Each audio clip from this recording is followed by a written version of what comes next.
Welcome back to all my dear students. मैं रोहित आप सबका स्वागत करता हूं। पिछले क्लास में मैंने बताया था क्वाड्रेटिक इक्वेशन के बारे में, पी बाई क्यू क्वेश्चन के बारे में। आज मैं एक नया कंसेप्ट लेकर आया हूं अर्थमेटिक प्रोग्रेशन के बारे में। तो चलिए स्टार्ट करते हैं P by Q question quadratic equation के बारे में। पिछले क्लास में मैंने एक क्वेश्चन दिया था, उसका एक्चुअली क्या आप लोगों ने साथ बना लिए होंगे। 2014-2015 में जो क्वेश्चन पूछा हुआ है, क्वेश्चन क्या था, number of solution of the equation under root 6 minus 4x minus X square equal to x plus 4 था।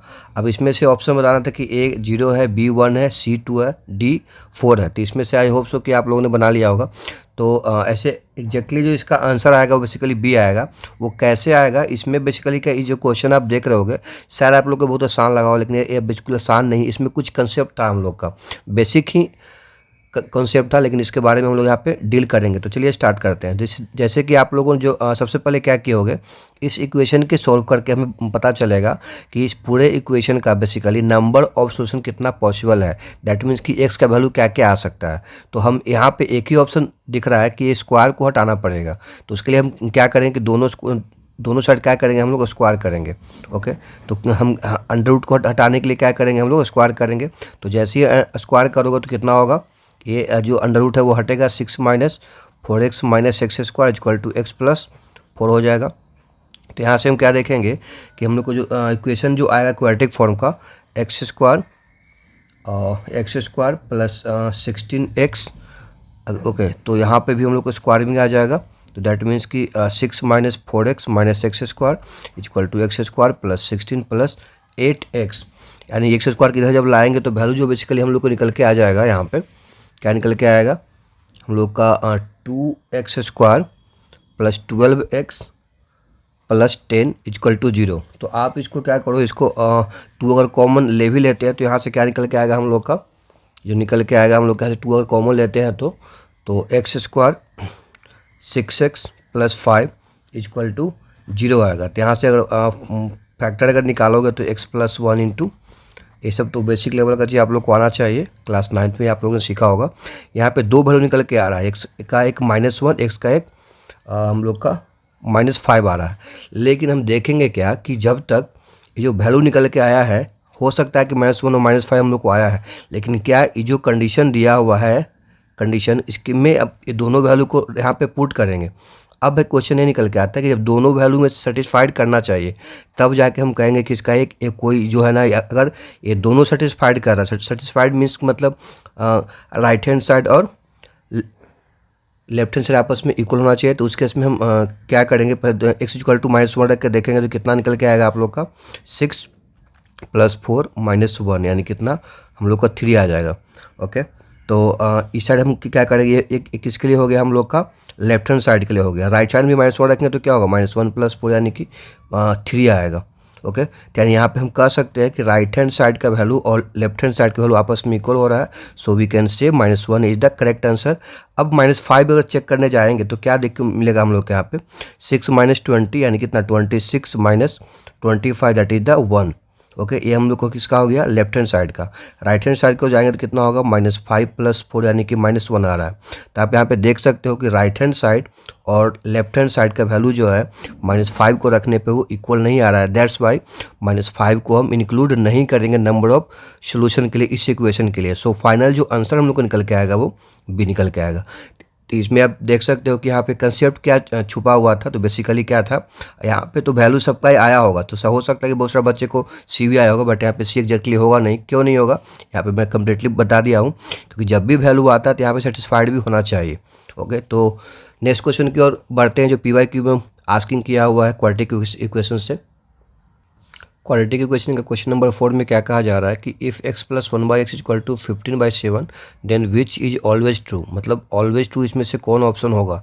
एक ए दिया हुआ option x to the power 700 greater होगा 700 से, बी दिया हुआ x to the power 700 less होगा 700 से, सी ऑप्शन दिया हुआ है x to the power 700 greater होगा 700 से। लेकिन यहाँ पे कुछ अच्छा ओके ठीक है, और में यहाँ पे मेंशन किया हुआ है, यानी ओके, तो x टू द पावर 700 बड़ा भी हो सकता है 700 से, और x to the power 700 less भी हो सकता है 700 से। और डी ऑप्शन क्या दिया हुआ है, x to the power 700 greater than 700 से, and x to the power 700 less than equal to the 700 से हो सकता है।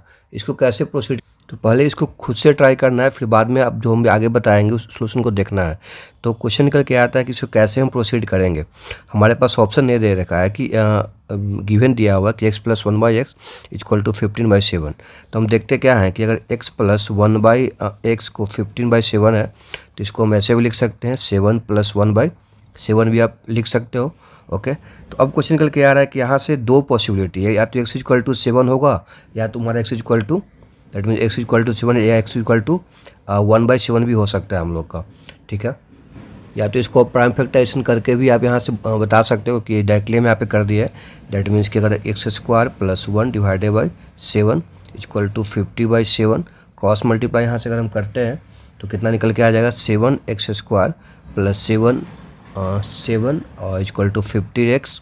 ओके, तो यहाँ से जब आप क्या करोगे, यहाँ से जब इसको एक क्वाड्रेटिक को फॉर्म कर सोल्व करोगे आप, तो स्वाभाविक सी बात है कि आपको फिर से जो है वैल्यू आप लोग को निकल के 7 और 1/7 ही आएगा। ओके, तो यहाँ से हम देखते क्या है कि ये जो दो वैल्यू निकल के आया है, हम A B C D में क्या करेंगे, यहाँ पे पुट करके, मतलब पुट तो करना ही नहीं क्योंकि पॉसिबल तो है नहीं, इतना बड़ा जो एक्सप्रेशन दिया है उसमें वैल्यू रख करके हम फाइंड करेंगे। ये NTSC में आस्किंग किया वो है क्वेश्चन हम लोग का 2014 और 15 में। तो NTSC का जो क्वेश्चन रहता है स्वाभाविक सी बात है कि उतना टाइम आपके पास अवेलेबल नहीं होता है कि आप उसको इतना वैल्यू को पुट करो, कि ऑप्शन दिया हुआ तो ऑप्शन टाइप का क्वेश्चन को जितने जल्दी हो शॉर्ट वे में यहाँ से हम सोल्व करेंगे। एक बात और याद रखना है कि NTSC में एक बात ध्यान रखना है कि रेंडमली कोई ऑप्शन यहाँ पे क्या करता है, वो डाल दिया है तो उतना कॉम्प्लेक्स बनाता नहीं है। मतलब अगर देखा जाए कि 100% की बात करते हैं, 100% में 90% मान के चलो कि जो ऑप्शन जो होता है बेसिकली क्या करता है, वैसे ही डाला हुआ रहता है ना, वो उतना ज़्यादा कॉम्प्लेक्स नहीं बनाता है। NTSC मतलब ओलंपियाड लेवल का एग्जाम नहीं होता है, लेकिन हाँ यहाँ पे ध्यान ऑब्जर्वेशन यहाँ पे हम क्या देखें कि इस क्वेश्चन में x = 7 अगर पुट करते हैं यहाँ पे, तो ये तो खैर सही हमको निकल के आएगा, लेकिन 1/7 पे पॉसिबल नहीं तुम्हारा है। तो यानी क्या कहें कि ऑलवेज सही नहीं हो सकता है हम लोग का, है ना, सिर्फ x = 7 पे पॉसिबल हो सकता है। सेम थिंग्स यहाँ भी है बी ऑप्शन में भी, कि अगर हम लोग x = क्या डालते हैं 1/7 डालेंगे तो वो सही होगा, लेकिन x = 7 पे सही नहीं हमको निकल के आएगा। तो ऑप्शन क्या निकल के हम लोग को आ रहा है कि सी का जो ऑप्शन बेसिकली क्या है, सी हम लोग को क्या देखने को मिल रहा है कि x = 700 x⁻700 जो है वो ग्रेटर हो सकता है 700 से, और x⁻700 लेस भी हो सकता है 700 से। किस केस में, जब x = 7 डालेंगे तो ए ऑप्शन सही होगा, और 1/7 डालेंगे तो ए ऑप्शन हो सकता है। ओके, नहीं मतलब x = 7 डालेंगे तो ए होगा, और x⁻1/7 डालेंगे तो ए ऑप्शन आएगा। यानी कि हम कह सकते हैं कि यहाँ से सी हम लोग का करेक्ट जो आंसर निकल के आएगा। तो आप देख सकते हो अब है कि डी की बात करेंगे तो ये तो पॉसिबल नहीं है कि x⁻700 ग्रेटर देन 700, और क्या होगा वो लेस देन भी होगा हम लोग का, पॉसिबल ऐसा नहीं हो सकता है। ठीक है, तो वी कैन से कि यहाँ से जो वैल्यू निकल के हम लोग को आना चाहिए, हालांकि ये दोनों ऑप्शन जो हम लोग के साथ सेम डाले हुए हैं, और लेकिन यहाँ पे और दिया हुआ है, यहाँ पे एंड दिया हुआ है। तो अब ध्यान देने वाली बात है कि इस और का मतलब क्या होता है कि ये दोनों में से हो सकता है, लेकिन एंड मतलब क्या, एंड मतलब कि होता है अलग अलग वैल्यू, है ना। तो दोनों में हम लोग क्या देखेंगे कि सी इज द करेक्ट आंसर। तो यहाँ पे और एंड का यहाँ पे कंसेप्ट बहुत इंपॉर्टेंट है, तो ध्यान रखिएगा।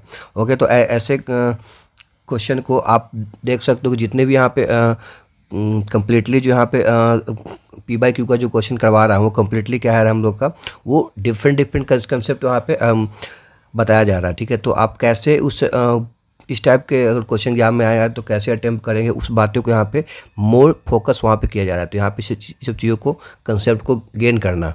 तो आगे बढ़ते हैं नेक्स्ट क्वेश्चन की ओर। क्वेश्चन नंबर 5 में क्या कहा जा रहा है, बेसिकली NTSC क्वेश्चन है 2015-16 में पूछा हुआ है। तो इसमें क्या कहा जा रहा है बेसिकली कि alpha beta gamma are the 3 zero of the polynomial. ये पोलोमियल हमारा दिया हुआ है, क्या दिया हुआ हम लोग का, x³ - 4x - 14 दिया हुआ है। ओके, तो हमसे पूछा जा रहा है क्या कि what is the value of the a³ alpha Q plus beta Q plus gamma Q का क्या होगा। ए का ऑप्शन दिया हुआ है 36, बी का ऑप्शन है 40 एंड सी का 42 और डी का 64। अब देख सकते हो कि ये जो क्वेश्चन है बेसिकली क्या है, कह सकते हो अगर NTSC में आया है तो ये आप लोग के लिए एक तरह से क्या कर सकते हो, फ्री मार्क्स में मतलब अवेलेबल है। कैसे, क्योंकि यहाँ पे आप देख सकते हो कि कितना इजी वे में इसको बना सकते हैं। जैसे देखो सबसे पहले क्वेश्चन क्या आता है कि alpha Q beta Q and gamma Q, है ना। इसका जो क्या निकल के आता है, इसका जो वैल्यू निकल के आता है वो कितना 3 अल्फ़ा बीटा गामा कब निकल के आता है। आप याद करो, मैंने बताया था आइडेंटिटी में कि अगर a q plus b q plus c q equal to 3 ABC होता है, किस केस में, तो alpha plus beta plus gamma equal to 0 हो, और या तो alpha equal to beta equal to gamma हो। ओके, तो हम देख सकते हैं क्या यहाँ पे कि क्या ये रियली में ये चीज़ वैलिड है यहाँ पे। अगर ये वैलिड होगा दैट मीन्स कि alpha plus beta plus gamma equal to 0 अगर आ रहा है तो स्वाभाविक सी बात है कि इतना इक्वल टू इतना हम लगा सकते हैं। अब क्वेश्चन है कि कैसे आप थिंक किए सर कि यही फॉर्मूला अप्लाइड होगा, क्योंकि हम क्या देख रहे हैं यहाँ पे कि एक्स स्क्वायर जो हमारे पास जो क्यूबिक पोलिनोमियल दिया हुआ है इसमें एक्स स्क्वायर का कोफिशिएंट गायब है, तो स्वाभाविक सी बात है एक्स का जो वैल्यू जो 0 आना ही आना है। तो जब ये 0 आएगा स्वाभाविक सी बात है इस फॉर्मूला को अप्लाइड हम कर सकते हैं। तो यहाँ से हम क्या देखेंगे कि हमारे पास जो वैल्यू क्या होगा 3 इंटू अल्फ़ा बीटा गामा क्या हम लोग को हो जाएगा C/A हो जाता है, माइनस C/A यानी कितना 14। दैट मीन द 40 से मल्टीप्लाई करोगे तो कितना आंसर आएगा 42, यानी सी इज द करेक्ट आंसर। तो आप देख सकते हो कितना, ऐसा नहीं कि NTSC में बहुत ही हार्ड क्वेश्चन कभी कभी आता है, रैंडमली आपको टाइम सेविंग करना है सबसे इंपॉर्टेंट है। और ऐसे क्वेश्चन अगर आस्किंग किया हुआ तो स्वाभाविक सी बात है आपको फ्री मार्क्स में दिया हुआ, तो इस सब चीज़ों को जितना जल्दी हो सके आपको बना के निकल जाना है। मूव करते हैं नेक्स्ट क्वेश्चन की ओर। क्वेश्चन 6 में क्या कहा जा रहा है कि if X equal to 1 2 3 4 5 6 7 8 9 into 7 6 5 4 3 2 1 1 plus 2 3 5 6 7 8 9 to the whole square, then find the number of the zero in 4 to the under root X, है ना। तो यहाँ पे जो इसके अंडर में यानी कि जो जीरो होगा वो कितना होगा एक्स टू द पावर, यहाँ पे जो ऑप्शन है 3 4 5 1 दिया हुआ। ओके, तो ABCD में ऑप्शन दिया हुआ है 3 4 5 1। अब देख सकते हो कि यहाँ पे हम कैसे फाइंड आउट करेंगे। अब ऑब्वियस बात है कि ऐसा क्वेश्चन अगर दिया हुआ है NTSC एग्जाम वगैरह में भी पूछा हुआ है, अगर NTSC एग्जाम में क्वेश्चन पूछा हुआ है तो स्वाभाविक सी बात है ये क्वेश्चन जो पूछा हुआ है 15 और 16 में पूछा हुआ है। ओके, तो इसमें हम देखते क्या है कि कैलसीसी का तो इस्तेमाल कर नहीं सकते हो, इतना मल्टीप्लाई तो करना पॉसिबल है नहीं, उतना तो टाइम रहता नहीं है। तो अब ऐसे मल्टीप्लाई करके शायद वैल्यू आप ले आओगे, लेकिन वैसे करने की ज़रूरत नहीं है, आपको टाइम पे यहाँ पे फोकस करना है। ओके, तो इसके लिए क्या करेंगे फिर हम देख सकते हैं क्या कि 2 3 4 5 6 7 8 9 का दी होल स्क्वायर है। ऐसा करते हैं इसको कंसीडर करते हैं कि A है 5 6 7 8 9, दैट इज द, इसको मान लेते हैं कि A वैल्यू हमारे पास है। ओके, सो हम देखते क्या है नहीं कर रहा कि यहाँ पे हम A कंसीडर कर लेते हैं, तो उस केस में हम क्या देखते हैं कि हमारे पास 2 3 4 5 6 7 8, इसमें देखो तो 2 3 4 5 6 7 8 9 1 को छोड़ करके इसको हम ऐसे लिख सकते हैं। इस नंबर को हम चाहें यहाँ पे लिखना चाह रहे हैं कि इसको हम ऐसे करते हैं कि इसमें नंबर 9 है। ओके, तो हम 10 to the power 8 plus A हम लिख सकते हैं, क्योंकि यहाँ से जो नंबर है बेसिकली क्या है A के रूप में है, तो यहाँ पे हम क्या 10 के पावर 8 के रूप प्लस A कर दिए है। ओके, तो एक्सपेंडेड फॉर्म में आप लोग शायद इसको लोअर क्लास में आप लोग पढ़ोगे 8 क्लास वगैरह में, इसको लिखना मतलब हम लोग को यहाँ से A कंसिडर कर लिए तो ऐसे लिख सकते हैं। अब कुछ निकल के आ रहा है कि क्या निकल के आ रहा है कि हमारे पास जो A वाला पार्ट है ना, हम देख रहे हैं क्या कि 5 6 5 4 3 2 1 1 है। तो इसको हम क्या लिखेंगे, इसको भी 10 के पावर 8 और माइनस A के रूप में लिखेंगे। कैसे चेक करके देख लेते हैं। होता क्या है बेसिकली है कि 10 के पावर 8 का मतलब कितना, ये 1 पे कितना जीरो 8 जीरो ना 6 7 8। ओके, तो हम देखते क्या है इसमें से सब्ट्रैक्ट A करेंगे। A मतलब क्या हमारे पास A दिया हुआ, तो 2 3 4 5 6 7 8 9, यहाँ से जब सब्ट्रैक्ट करोगे आप तो बेसिकली क्या निकल के आएगा 1 1। ओके, 1 1 2 3 4 5 6 7। तब देख सकते हो क्या यहाँ पे कि जो हमारे पास मैंने जो लिखा है इसके बदले A लिखे है तो एग्जैक्टली वो सही लिखा हुआ, अब प्लस A स्क्वायर। ओके, तो यहाँ से हम क्या करेंगे, इसको मल्टीप्लाई करोगे तो 10 टू द पावर 16 एंड कितना होगा माइनस A स्क्वायर अब प्लस A स्क्वायर, है ना। तो कटेगा हम लोग का, तो बेसिकली कितना होगा, ये जो कंप्लीट जो वैल्यू एक्स का दिया हुआ था यानी x इक्वल टू कितना होगा 10 के पावर 16। हमें पूछा जा रहा है क्या कि इसको क्या लिख सकते हैं, x के पावर 1/4 लिखेंगे। तो x के पावर 4 अगर यहाँ पे निकालते हैं तो क्या निकल के आ जाएगा, यहाँ पे 10 के पावर 4 आ जाएगा। तो आप यहाँ से 10 के पावर 4 का मतलब कितना, जीरो कितना होगा हम लोग का, बेसिकली 4 जीरो होगा। यानी कि हम देख सकते हैं कि 4 अंडर रूट 6 जो x जो है उसका वैल्यू, यानी कि x के पावर 1/4 का जो वैल्यू निकल के आएगा उस पर कितना जीरो हम लोग का आएगा, वो बेसिकली 4 जीरो निकल के हम लोग को आ जाएगा। ओके, तो आई होप सो कि इस क्वेश्चन में कैसे टाइम को सेव करना है ना, मतलब क्या यहाँ पे स्टेप लेंगे यहाँ पे। तो इस तरीके से क्वेश्चन कभी एग्जाम में जब आएगा भी है ना, तो अब क्वेश्चन निकल के आता है कि अब रेंडमली तो इस जब तक इसको इस टाइप के कंसेप्ट को आप करोगे नहीं तो आपको आइडिया मिलेगा नहीं। तो हम क्या देखें हैं कि ऐसे ऐसे क्वेश्चन जो है बेसिकली क्या है, आपको जितना प्रैक्टिस करोगे है ना, जितना नया नया, इसलिए मैंने क्या किया है अभी तक 6 क्वेश्चन क्वाड्रेटिक इक्वेशन में मैंने सोल्व किया है। तो हर एक क्वेश्चन जो बेसिकली क्या है वो डिफरेंट पैटर्न पे है। तो आई होप सो कि आप लोग इसको कंसेप्ट को समझ में आ रहा होगा आप लोग को। मूव करते हैं नेक्स्ट क्वेश्चन की ओर। क्वेश्चन 7 में क्या कहा जा रहा है कि the roots of X to the power cube plus 3x square plus 4x minus 11 equal to 0 are, मतलब ये जो क्वाड्रेट क्यूबिक पोलिनोमियल जो हमारे पास है उसका रूट्स क्या दिया हुआ है, एक ए है, बी है एंड सी है। Okay, alpha beta gamma we can say, and that the root of the X, एक और पोलिनोमियल हमारे पास दिया हुआ है X cube plus R X cube plus S X plus T equal to 0 are. तो alpha इसका है alpha A plus B, beta दिया हुआ B plus C and gamma दिया हुआ है सी प्लस ए। तो यहाँ पे टी का वैल्यू पूछा रहा है कि टी का वैल्यू 23 होगा, 25, 20 या 18 होगा। अब देख सकते हो ये भी एक शानदार क्वेश्चन है हम लोग के लिए, क्योंकि ये भी एनटीएससी 2015 और 16 में पूछा हुआ है। अब किस स्टेट में पूछा हुआ होगा, किसी स्टेट में, उस पर बात नहीं करेंगे फिलहाल अभी, है ना। तो अभी हम यहाँ पे ध्यान देने वाली बात है कि टी का वैल्यू कैसे निकलेगा।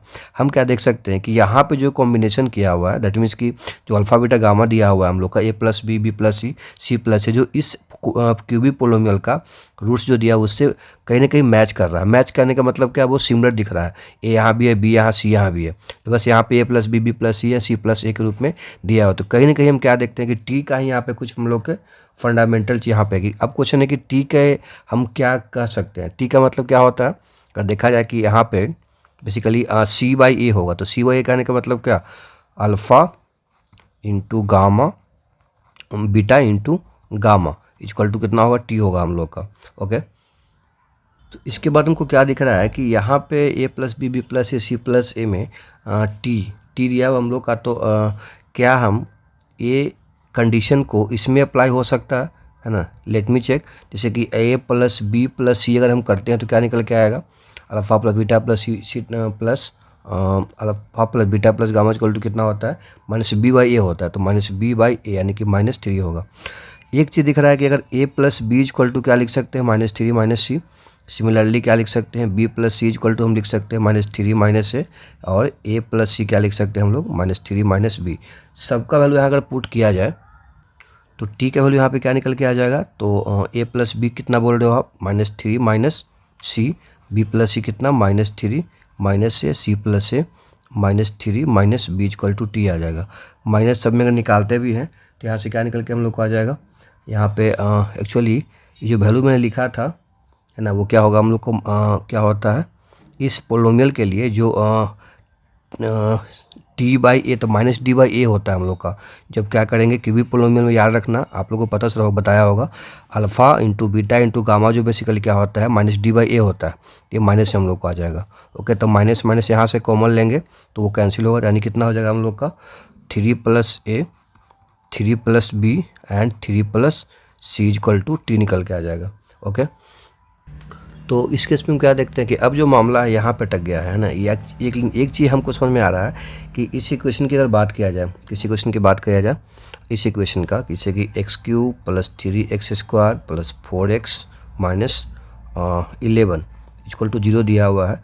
तो इसका जो अगर हमारे पास जो निकल के आएगा, क्या निकल के आएगा, जो इसका रूट निकल के आएगा कितना होगा, x minus A, X minus B, X minus C equal to निकल के आएगा। ठीक है, तो हम एक चीज़ यहाँ से देख सकते हैं, अगर ऐसा हो कि x इक्वल टू यहाँ पे हम -3 पुट करते हैं है ना, तो बेनिफिट क्या हो कि सिमिलर दिखाई पड़ेगा आपको।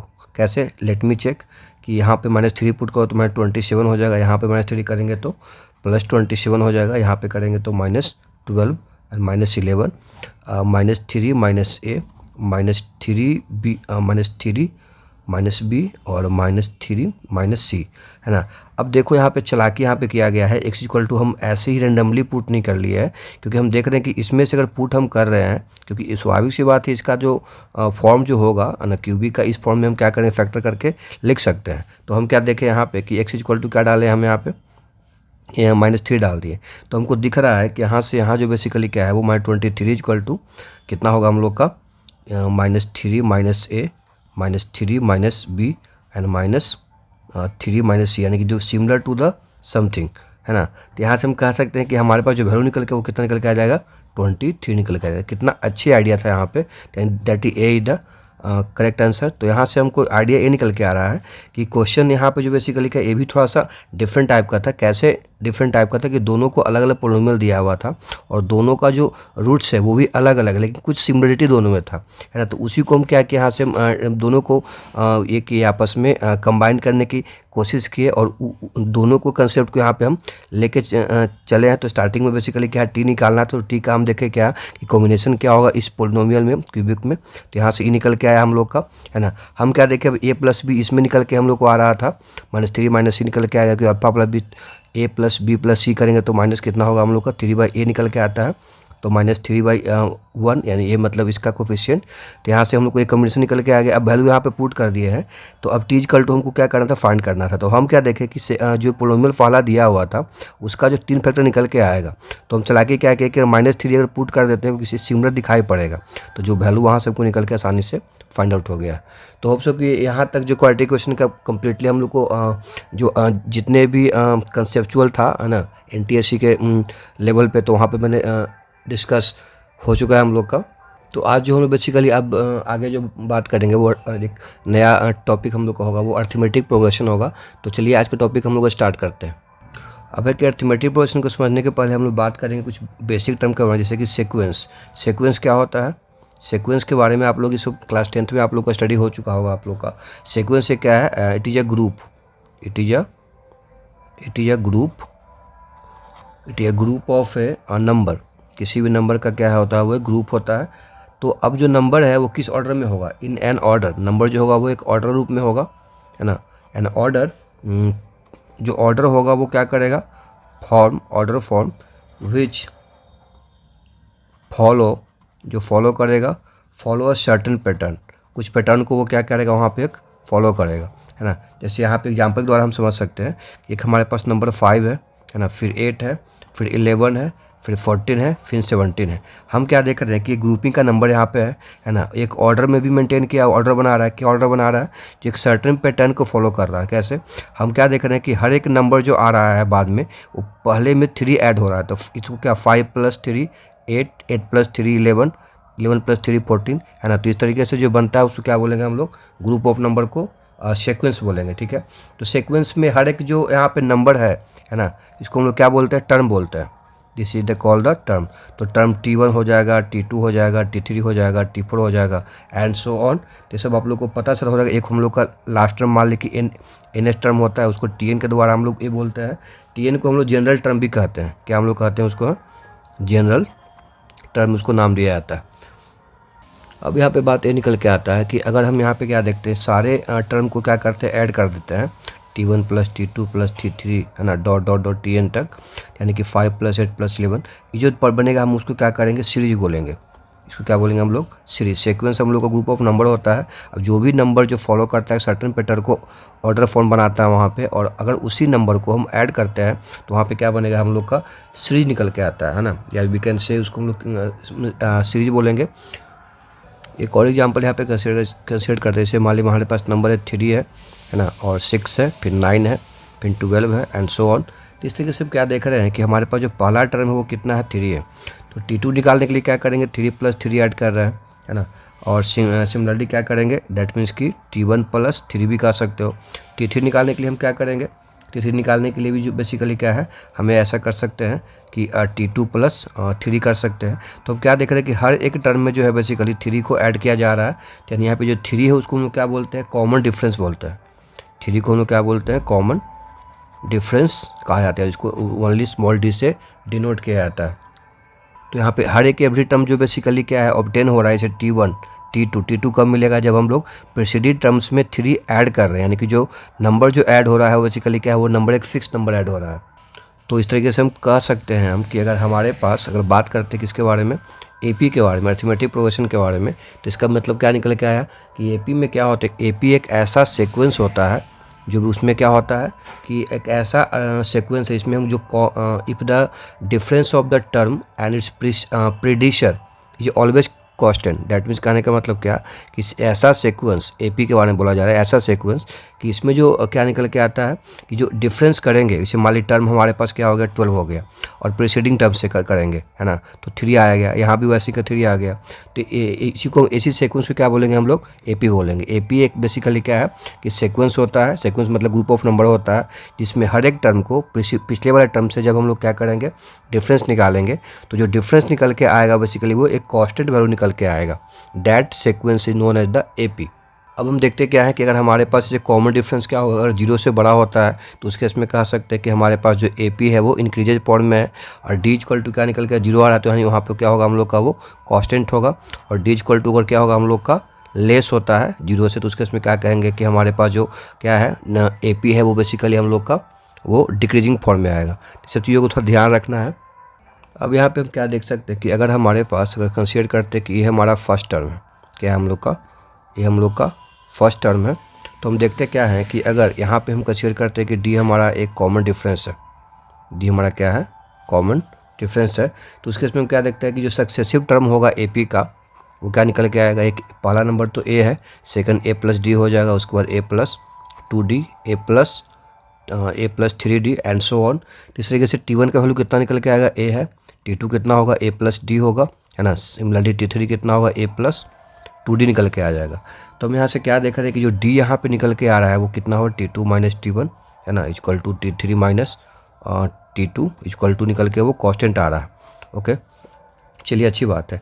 तो यहाँ से अगर देखा जाए कि एनमा टर्म है ना, दैट मीन्स कि एनमा टर्म क्या निकल के आ जाएगा, एन इसे यहाँ पे 2 लिखे हैं तो यहाँ पे कितना हो रहा है हम लोग का ए प्लस डी आ गया, है ना, तो एन यहाँ पे T3 लिखे थे ए प्लस 2d आ गया, तो वी कैन एनमा निकालते ए तो लिखना ही लिखना है, और एक यहाँ पे क्या देख रहे हैं कि कम रहा है, यहाँ पे n माइनस 1 इंटू डी, यानी कि एन टर्म निकालना है तो क्या फॉर्मूला होगा, मतलब कोई भी हमारे पास सीरीज दिया हुआ है दैट मीन्स के एपी में दिया हुआ है, तो अगर सपोज मान ली 15 टर्म क्या होगा, 16 टर्म क्या होगा, तो पहला टर्म लेंगे प्लस जो टर्म पूछा जा रहा है उसमें से एक माइनस करेंगे और कॉमन डिफरेंस से मल्टीप्लाई कर देंगे, that value is known as the कि विच टर्म हम लोग उस एपी में निकालना चाहते हैं उसे आसानी से निकाल सकते हैं। अब अगर ऐसा किया जाए कि सारे टर्म को हम क्या करते हैं कि ऐड करते हैं, तो ऐड करने पे क्या निकल के आएगा, जो सम जो निकल के फॉर्मूला आता है वो n/2 इंटू, है ना, 2a plus n minus 1 into T निकल के आता है ना। अगर इसको और सिंप्लीफाई करें तो अदर में भी इसको लिख सकते हैं, number of term divided by 2 into कितना हो जाएगा, पहला term plus last term. Last term निकालने का फॉर्मूला क्या होता है हम लोग का, ए होता है, a plus n minus 1 into d, है ना, ये फॉर्मूला निकाल के यहाँ पे पुट कर सकते हैं। तो यहाँ तक ये जो फॉर्मूला कैसे आता है वो आपको साइड बुक में जो है RS सवाल वगैरह में आपको मिल जाएगा। तो आज के लिए कंसेप्ट जो बेसिकली अर्थमेटिक प्रोग्रेशन का इतना ही रखेंगे। अगले क्लास में बेसिकली हम बात करेंगे कि P/Q में अर्थमेटिक प्रोग्रेशन से किस टाइप का कंसेप्ट वहाँ पर अप्लाइड होता है, कैसे कैसे हार्ड क्वेश्चन जो वहाँ पे पूछे आते हैं। ओके, तो आज के लिए इतना ही। होप सो कि आज का वीडियो आप लोग को अच्छा लगा होगा। अगर आप इस चैनल पर नए हो, चैनल को सब्सक्राइब कर दीजिएगा और कमेंट कुछ करिएगा यहाँ पे कर दीजिएगा, ताकि अगर थोड़ा सी हमें भी यहाँ पे क्या होता है हौसला मिलता है। और बेसिकली इसके बाद अगर आपको लगता है कि ये वीडियो किसी के लिए फ्रूटफुल होगा तो उन लोगों के पास पहुँचाना है जो इसके नीडी पीपल है। तो आज के लिए इतना ही। Thank you guys, you all are amazing, keep learning, keep going, you are the future. Thank you so much.